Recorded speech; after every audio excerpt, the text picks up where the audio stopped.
Any building or location has the potential to become abandoned, whether it's an old factory or an old family home. Although you might find a few traces of the past in any abandoned place, most of them aren't all that interesting. They're just empty monuments to what came before them. The places you're about to see in this video are very different. They're strange, unique, abandoned places with fascinating stories behind them. In fact, they're the most unusual real abandoned places in the world. There are a few things that make Igloo City in Cantwell, Alaska a weird location. Firstly, despite being in a cold, snowy location, it isn't a real igloo. It's actually a hotel that was designed to be a tourist attraction. Secondly, even though it's a hotel, it's never welcomed a single paying customer. Whoever started the process of building it during the 1970s was lacking a little bit of knowledge when it came to rules and regulations, and the shell of the hotel was declared to be non-compliant with the building codes of the time. Construction was therefore stopped somewhere around the halfway mark, and it was never resumed. Several owners have come and go since then, each one promising to finish the job, but nobody ever has. Given that it's approaching 50 years since the first stone was laid at the site, it's unlikely anyone will ever finish it now. And so that leaves us with this unwanted 4-story shell. Urban explorers have managed to gain access to the interior in recent years and brought us pictures of the timber framework that's holding the whole thing up. It's hard to call anything in New Delhi, India, abandoned. It's one of the busiest places in the world, especially in the thriving commercial area of Connaught Place. Despite that, if you know which stone wall to look behind, you'll find the stepwell of Agrasen Ki Bauli waiting for you. It's so ornate that it could easily be mistaken for a stone castle, but it served a much more fundamental purpose. It was built 500 years ago as a means of accessing groundwater at all times of the year, and therefore ensuring that the city avoided the risk of drought. Hundreds of stairwells exist in India, but Agrasen Ki Bauli is lucky enough to be conserved and maintained by the government, and so hasn't been worn away like most of the others. It's been abandoned ever since the invention of the water pump, and so these days it has no practical purpose other than being an architectural marvel. The locals find it as creepy as they do charming, though. Every sound made inside the well echoes, and the shadows seem to move as you make your way down the steps. Once upon a time, Okpo Land on Goje Island in South Korea was said to be the most popular theme park in all of Asia. Today, it's a rusty, eerie wasteland that's been standing empty for 20 years after its sudden abandonment in 1998. The park was famous for its duck-themed roller coaster, but it was its most famous attraction that led to its notoriety, and then its abandonment. The roller coaster would be the site of not just one fatal accident during the 1990s, but two. The first occurred in the middle of the decade, when one of the ducks fell from the rails and crashed to the ground, killing its occupant immediately. A subsequent investigation put the incident down to a freak accident, and the park offered no further explanation or apology. Then, in 1999, the same thing happened again. A duck derailed, and the young girl riding inside it fell to her death. This time, the park's owner fled overnight, and the park never opened again. Somewhat gruesomely, the duck cart involved in that accident is still stuck in the exact same position as it was left on that day, dangling precariously from the rails. Back in 1881, the Carey Furnaces was a major center for American steelwork. The complex covered 400 acres on both sides of the Monongahela River in Pittsburgh, and at their peak, they produced 1,250 tons of steel on a daily basis. That all came to an end in 1978, when it was decided that the furnaces were no longer fit for purpose, and the bulk of what once existed at the site was dismantled and burned to the ground. At the time, the plan was to build a brand new housing development at the location, but those plans never came to fruition, and so the furnaces themselves have been left standing. At 100 feet tall, they make for an imposing sight and have become something of a landmark. Over time, local authorities have come to recognize them as a rare and valuable example of iron-making technology from the pre-war era, and successfully applied to have them designated as a National Historic Landmark in 2006. Since then, work has been ongoing at the site to preserve and maintain the furnaces to ensure that they're still there for future generations to visit. Not so long ago, phone booths provided a valuable public service. If you were away from your phone or your office and needed to contact someone urgently, a phone booth was the only way to get in touch with whoever you needed to speak to. When mobile phones came along and became commonplace, the old phone booths became obsolete almost immediately and started vanishing from the street corners they'd once stood upon. When they disappeared from the street corners of New York, they ended up at this phone booth graveyard in Manhattan. More than 100 of the unneeded booths can be found below the railroad tracks where 12th Avenue meets 135th Street, slowly rusting and falling apart in the darkness. Why they're here is another matter. It can safely be assumed that the material used to make them must have scrap value, so someone must have put them here in an attempt to preserve them. Even though they no longer have a practical use, they found a second lease of life as a backdrop for unconventional photo shoots. Perhaps the most remarkable thing about the so-called Hobbit House in Wiltshire, England, is that it shouldn't exist at all, and was almost built by accident. Everything you can see in these images, from the stained glass windows to the ornate turrets, is the work of one man by the name of Colin Stokes, who spent more than 11 years building the property by hand. By his own admission, the former farmer simply got carried away when he started building it.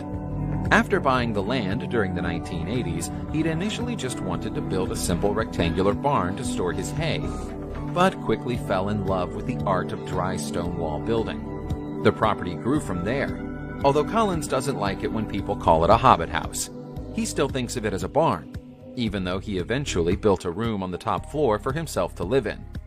He might even still be living there now if it weren't for the opening of a quarry nearby in the late 1990s. Colin found that the noise of the quarry disturbed his peace too much, so he sold his land and moved away in the year 2000. The strange barn he built has been standing empty ever since.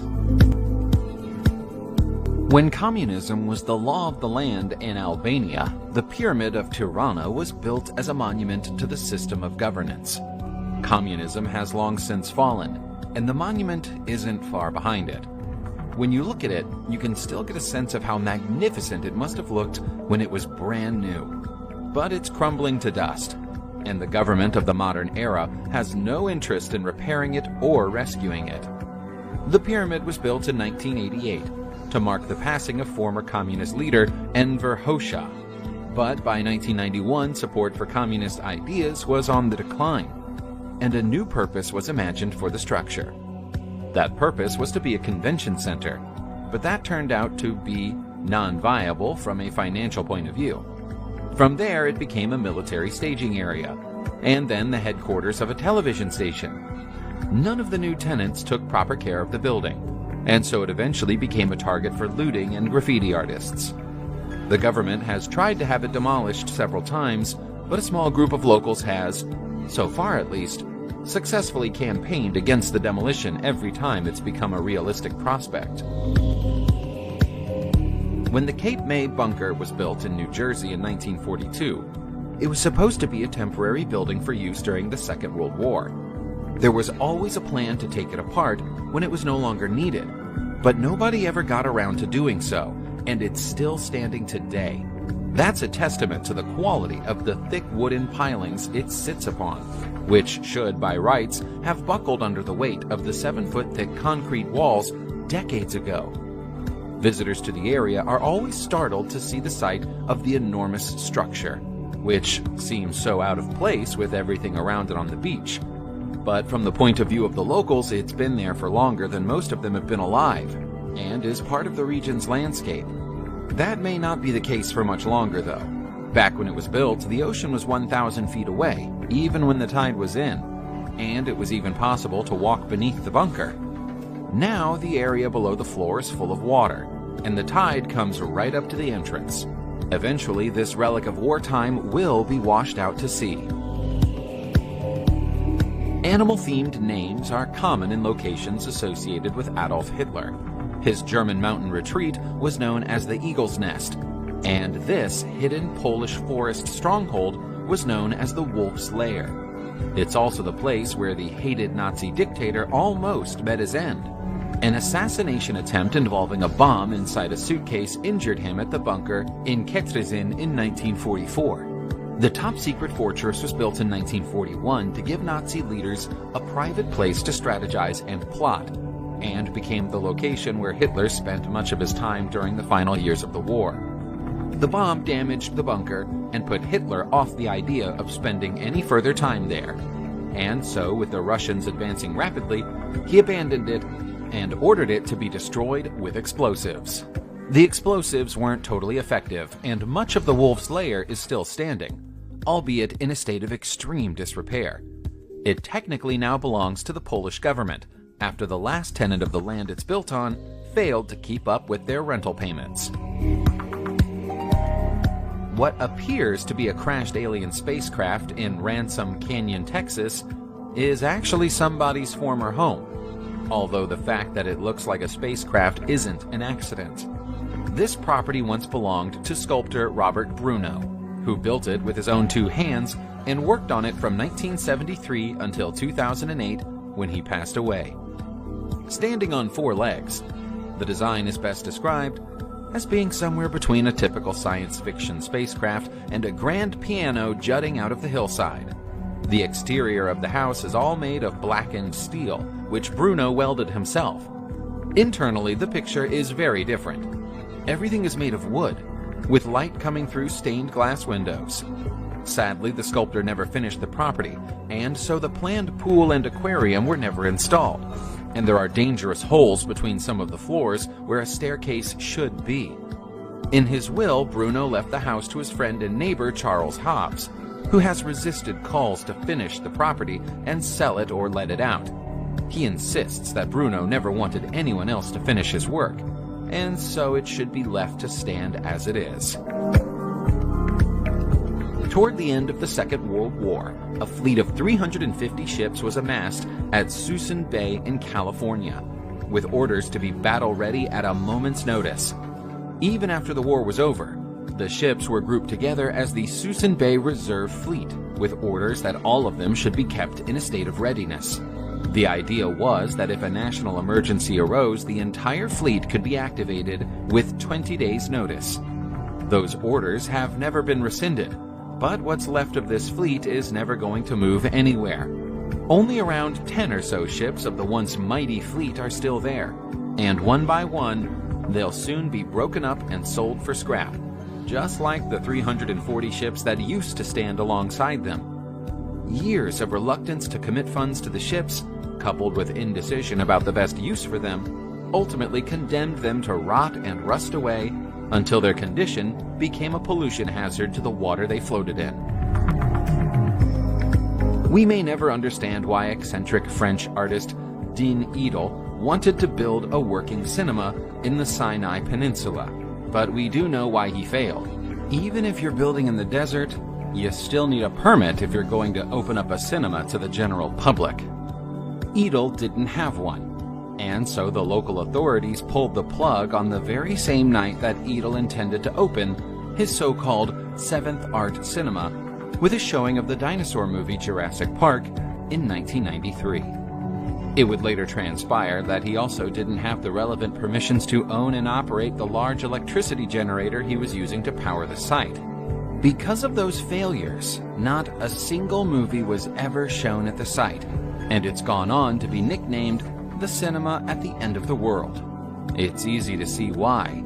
The rows of sun-bleached chairs sitting in front of an abandoned projector house facing out toward the hills have a definite post-apocalyptic feeling about them.